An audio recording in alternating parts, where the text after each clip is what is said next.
কাঠগোলা বাগানবাড়ি, জৈন মন্দির, জগৎ শেঠের বাড়ি,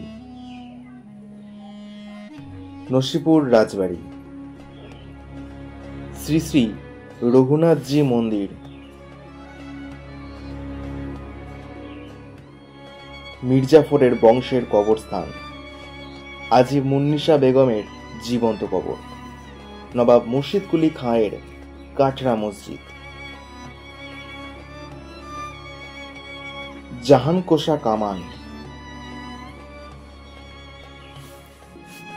নবাব নাজিম হুমায়ুন জায়ের হাজারদুয়ারি, আর অবশেষে নবাব সরফরাজ খানের ফুটি মসজিদ। মুর্শিদাবাদ ভ্রমণের প্রত্যেকটি পর্ব বিস্তারিত তথ্য সহ আলোচনা করা হবে হিস্টোরিক্যাল ইন্ডিয়া ইউটিউব চ্যানেলে। খুব শীঘ্রই আসতে চলেছে পর্বগুলি। ধন্যবাদ।